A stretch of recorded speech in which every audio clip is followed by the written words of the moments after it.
বশীকরণ জগতে সবাইকে স্বাগত জানাই। তো আজকে আপনাদের দেব জল দর্পণ। এই জল দর্পণ বহুবার পরীক্ষিত এবং এই জল দর্পণটি একটি পুরনো পুস্তক থেকে আপনাদের দেব।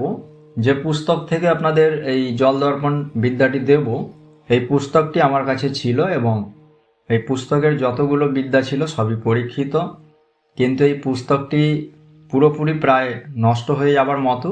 তাই এই পুস্তক থেকে সব কিছু উদ্ধার করা সম্ভব নয়। এই পুস্তক থেকে যতগুলো বিদ্যা উদ্ধার করা সম্ভব হবে আমি সমস্ত বিদ্যাগুলোই আপনাদের দেব। তো এর আগেও আমি এই পুস্তক থেকে আপনাদের অগ্নিবাণ দিয়েছি, যেটা পরীক্ষিত বিদ্যা। তো আমি কয়েকদিন ধরে অসুস্থ ছিলাম, এখনও অবধি অসুস্থ রয়েছি। তো যাই হোক, আপনারা ঈশ্বরের কাছে প্রার্থনা করুন যাতে আমি দ্রুত সুস্থ হয়ে যেতে পারি, এবং সুস্থ হয়ে গেলে আপনাদের অনেকগুলো আমি বিদ্যা দেব, পরীক্ষিত বিদ্যা। এবং আমার চ্যানেলে অনেক পুরনো ভিডিও দেওয়া রয়েছে যেগুলো স্বয়ংসিদ্ধ গুরুমুখী বিদ্যা। আপনারা চ্যানেলের ভিডিওগুলো ঘেঁটে দেখবেন। যারা তন্ত্রমন্ত্র শিখছেন তারা অবশ্যই অনেক ভালো ভালো বিদ্যা আমার চ্যানেল থেকে পেয়ে যাবেন। যে কোনো নৈতিক সমস্যার সমাধানের জন্য ভিডিও স্ক্রিনে দেওয়া নাম্বারে কল অথবা হোয়াটসঅ্যাপ করতে পারেন। এবং যারা তন্ত্রমন্ত্র শিখতে চান, ভিডিও স্ক্রিনে দেওয়া নাম্বারে কল অথবা হোয়াটসঅ্যাপ করবেন। প্রতি মাসে 199 টাকা দিয়ে আপনারা তন্ত্রমন্ত্র শিখতে পারবেন, এবং যে সমস্ত তন্ত্রমন্ত্র আপনারা শিখবেন সেগুলো সমস্তই পরীক্ষিত এবং গুরুমুখী বিদ্যা, এবং সেই সমস্ত বিদ্যা দিয়ে আপনারা খুব ভালোভাবে নির্ভরসায় কাজ করতে পারবেন। এখনকার দিনে তন্ত্রমন্ত্র শিখতে গেলে আপনি লাখ টাকা খরচ করলেও আপনি যে সমস্ত বিদ্যা শিখতে চাইছেন সেগুলো শিখতে পারবেন না।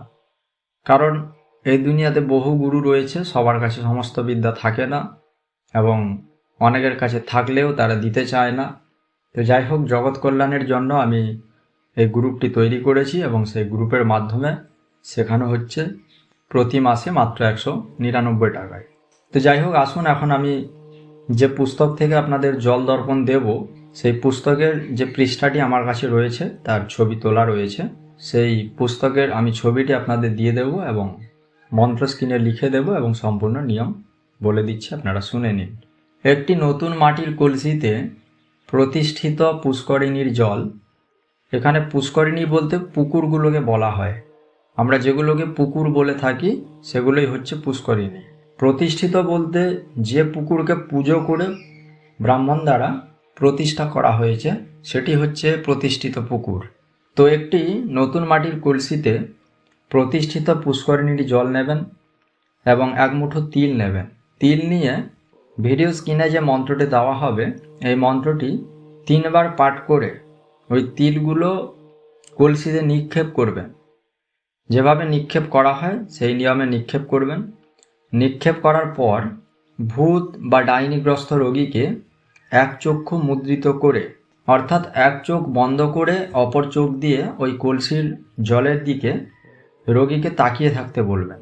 তো তাকিয়ে থাকলে সেই রোগীর ওপর ভূত, প্রেত, পিশাচ, দানা, দৈত্য, দানব ইত্যাদি যে উপদেবতা ওই রোগীর দেহে আশ্রয় করেছে বা ভর করেছে, তাকে সেই রোগী ওই কলসির জলের মধ্যে দেখতে পাবে। তো আসুন এখন আপনাদের ভিডিও স্ক্রিনে মন্ত্রটি দিয়ে দিচ্ছি এবং মন্ত্রটি বলে দিচ্ছি, আপনারা শুনবেন এবং দেখবেন। মন্ত্রটি হচ্ছে: ভগবতীর জল, মন্দাকিনীর জল, মধ্যস্থলে ভাগীরথীর জল সুবিমল। 3 জল মিশায়ে দিয়ে ঘট পাতলাম হাটে, আমি যাকে সন্দেহ করি সে উঠল ঘটে। দেখা দিলে আমারে আর অমুক জনে দর, আজ্ঞা দিলে মহাগুণিন ভোজ নরবর। আয় শিগগির আয়, ত্রিভুবন ঘুরে ঘুরে শিগগির চলে আয়।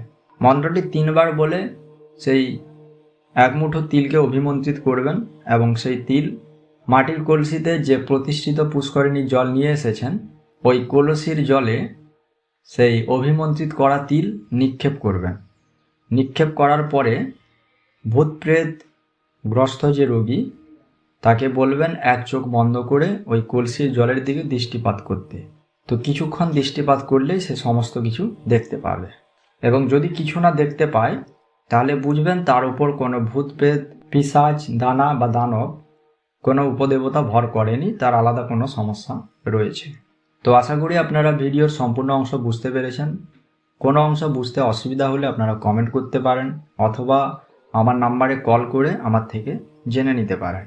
দেখা হচ্ছে আগামী পর্বে। সবাই ভালো থাকবেন। ধন্যবাদ।